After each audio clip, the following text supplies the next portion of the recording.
Hello, and welcome to Detroit Performs. I'm your host, DJ Oliver, and I am very excited to be at the Purple Rose Theater. I'll be taking you on a tour throughout the show, and we'll get further in depth in the second segment. But first up is dancer Cornelia Sampson, who put her talent and energy into a youth ballet company over 30 years ago. Now, she cultivates a group of young ballet performers every year who put on performances that could easily be mistaken as professional. Take a look.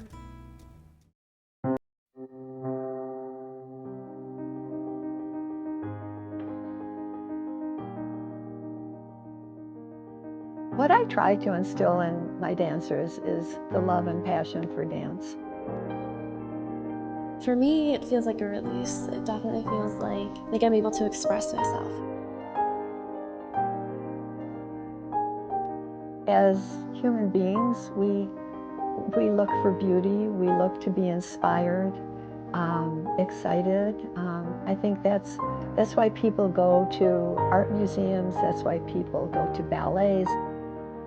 I began dancing when I was 8 years of age, and by 12 I was totally smitten. And I think my two dreams really were even forming at that age. I wanted to become a professional dancer, and after I have my professional career, I would like to have an amazing school. Michigan Ballet Theater. I began the company in 1985 when I formed a really solid nucleus of dancers.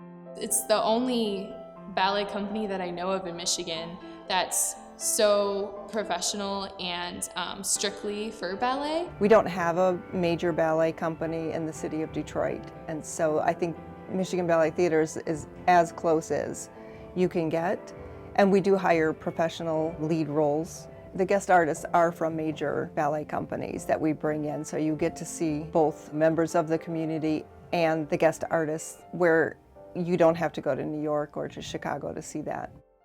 We have a rehearsal schedule and class schedule similar to a professional ballet, and the teaching as well as choreography and different styles of dance included in Michigan Ballet Theater really gives you that all-around base to see what a professional life would be like. The first time I was here, I just had this sense of belonging. This is what I love to do, and it's my happy place. So when I'm in the studio, when I'm working with my students, and sometimes I tell them, you're my clay, and work on their technique and work on their artistry. But on the sauté, it's lift one, land two, step, piqué, plié.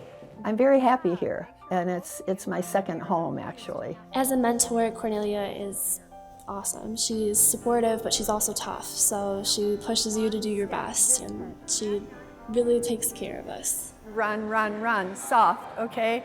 No movement. No, it's hard, but you can do it, right? I sit at the desk, and what's nice is I do get to turn around and watch her instruct, and it's impressive, at least to me, to watch her even just demonstrate for these girls. You can see the art come through with her, and her passion and her love for the dance, just even in her instructing. Stretch that leg. Remember, I told you a little higher so they can see the foot. The company brings wonderful full-length ballets to Southeast Michigan, to communities that might not otherwise be able to enjoy a live performance. We've definitely put on some shows that I didn't think we could do. I didn't think we could put something like this big together. I choreograph all of the performances. Choreography is scary because you're so critical of yourself and all the steps you put together. I love the process of choreographing, but the result is always you sometimes rethink things or second guess things or have to create the piece on the dancers you're working with. So sometimes you might think something looks amazing in your mind, and then you realize that some of the dancers might not be able to execute. So then you have to recreate. Up, lift up your hip, good. One, over, over, cross your feet, good. The Sleeping Beauty that we're doing now, the choreography is by Maurice Petipa, But the staging, it's my staging. And I've choreographed within the ballet, the Garland dance is mine, Lilac Court, and many of the dances I have re-choreographed. She's very creative and she's willing to change things that she doesn't like, and when she sees us do something that we may struggle with or that we're not necessarily liking as dancers, she's willing to change it and modify it, which makes it better for all of us. They're over there, so you're pleading with Carabosse, you're pointing to the king and queen. All those things are important, all right? After you've worked so hard and pulled a piece together and you're pleased with what you see, it's a wonderful feeling of accomplishment. And that's what it's all about. It's about giving, it's about the dancers being able to perform, and it all comes together. Look, very hurt, very hurt. You, yeah, and I meant you no harm. The stories are told with mime. They're movements that explain, you know, what is happening, your love, or if someone is dying, then this is death, and fear. All of this is expressed through movement, or an expression, facial expression, obviously. If someone comes over to you and they say, oh, isn't that beautiful? Then you say yes, and you share it with someone else. And so the whole thing comes alive because you're all friends. You can express yourself in a way that most arts can't. You're only using your body, no words. So it's challenging, but it's also really exciting to try those new things with ballet.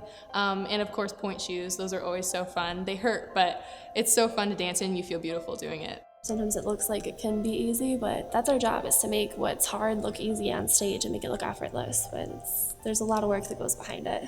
Make sure when you do the arabesque, the first arabesque is with your left hand. And go. Dance is very repetitious. Technique takes a lot of repetition in order to gain the strength and the muscle memory to execute a step perfectly. I feel like there's a lot of difficult moves depending on which stage you're in. The things that I struggle with the most, she's always reminding me of those things, and she's always pushing me every day to do better in those steps and in the roles that I'm playing. And she always praises me when I do well, so I feel like those two things combined, and she has that great balance of doing that, so it just makes me better in the long run.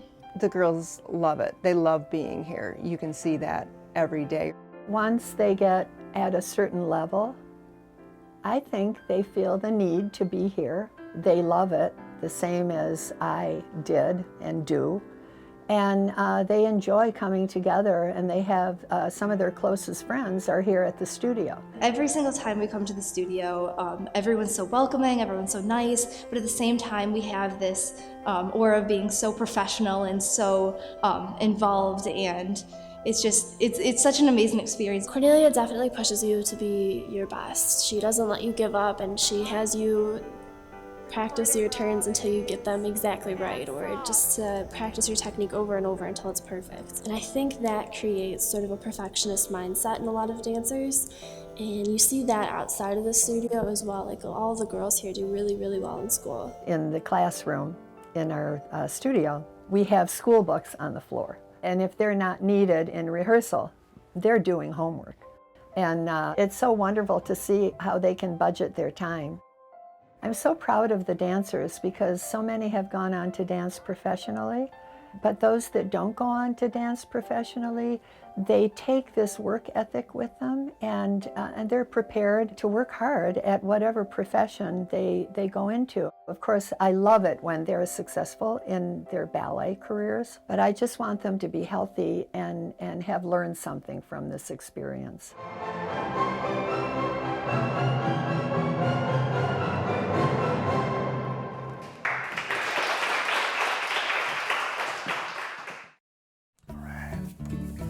Sir. Oh, sorry, just getting my tickets for the next Purple Rose performance. You can learn about the Michigan Ballet Theater as well as all the artists we feature on DetroitPerforms.org.